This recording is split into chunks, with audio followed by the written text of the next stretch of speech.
Our fellow citizens, let me once more start by expressing my solidarity with the Kenyan youth and families who have lost their lives, sustained injuries, been abducted, or whose loved ones are still missing to date following the protests by the young people of Kenya who have been calling for good governance of their country. We are making this address in response to the many phone calls, text messages, social media uproar, and direct requests to us by distressed Kenyans who feel the political class has abandoned them after the recent constitution of a new cabinet by President Ruto.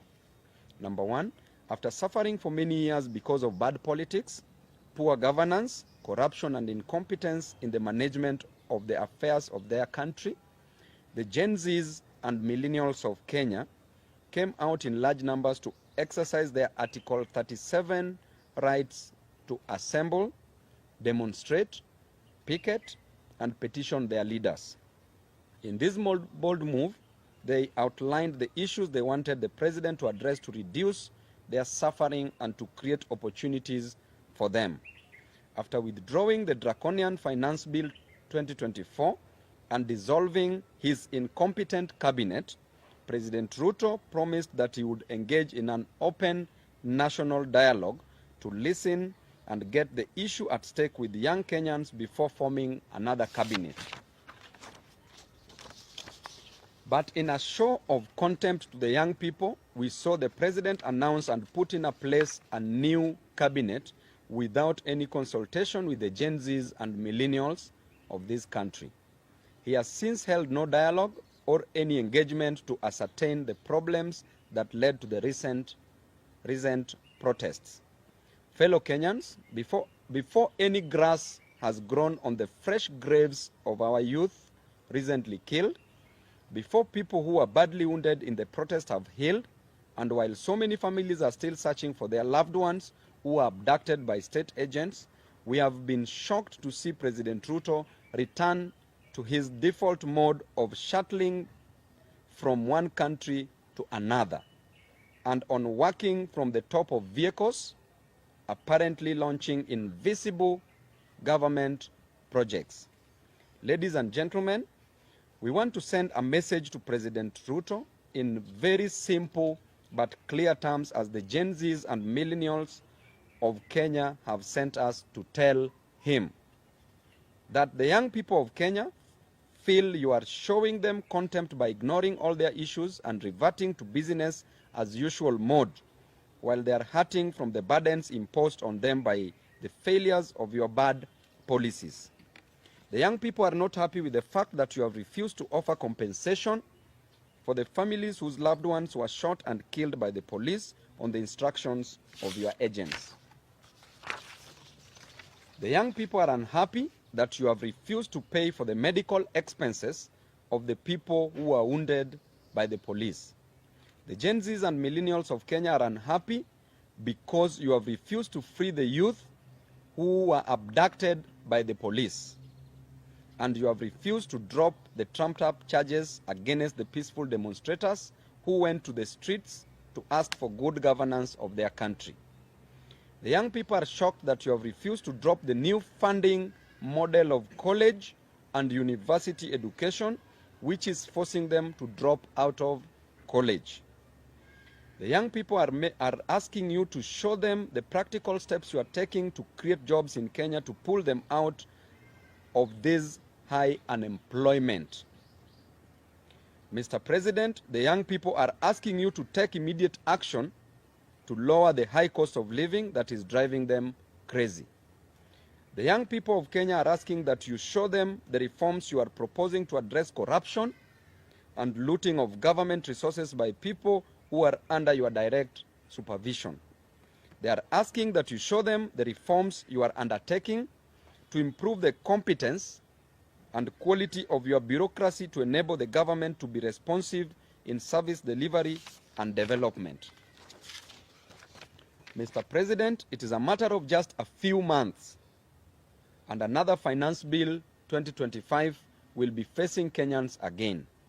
The young people of Kenya are worried that on March 2025, will find them with no change at all, and they will be forced back to the streets to protest poor governance and poor policies and to reject the Finance Bill 2025.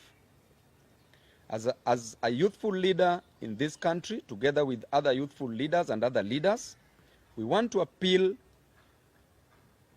to you in a special way that you take your time off the top of your vehicles and sit down with your top advisors, including your new cabinet, and review and change the bad policies that your administration unleashed on Kenyans for the last 2 financial years. Kindly consider the welfare of the children of this country. Please engage the youth in this country and show them that you care for them. Take practical steps to demonstrate that you have the interests of the youth of Kenya at heart before you revert to your default mode of stating in public things that you don't mean and you don't intend. Mr. President, walk the talk. Swing, don't sing. As a Christian, we say you do not do what you say in order to restore the vital trust that should exist between the people and their government.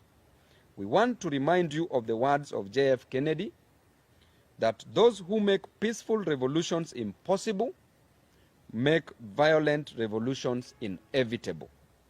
Do not tempt the young people of Kenya too much. They have given you a break to reassess your priorities and get things right. They are shocked that you can't get anything right. And lastly, I want to say that should you fail to deliver to Kenyans, there's only one person that I know that will be easily defeated in 2027. Defeating you, Mr. Ruto, in 2027 will be easier than reciting vowels. Any living thing that is capable of locomoting or moving from one place to the other will defeat you in 2027. Even if you take a goat and dress the goat and put it on the ballot, will defeat you in 2027. Thank you and God bless you. Let me take this opportunity to give Mheshimiwa Mudhoni. Sorry, Gadoni, I'm used to my wife's name. It's called Mudhoni. Gadoni wa Mushomba to address you. I'm happy to hear I'm in good books. I'm in good books in your house. You're in my heart. The next preference. Thank you very much, my colleague and friend, Honorable Babu Owino. Mine is to just add weight to what statement we have issued as Team Ground. And I want to be a little bit more assertive on matters live. You all know that we have had very many conflicting reports coming through on how many young people who are protesting in the streets were abducted, how many were killed, how many are still missing, how many cases have been processed by IPOA, and I'm sure you know that no agency is giving us information that is matching with the other. We have had engagement with Kenya National Commission on Human Rights, and we have their report here. And the report that this agency is giving us is that they have registered 61 people, young people, who protested and died.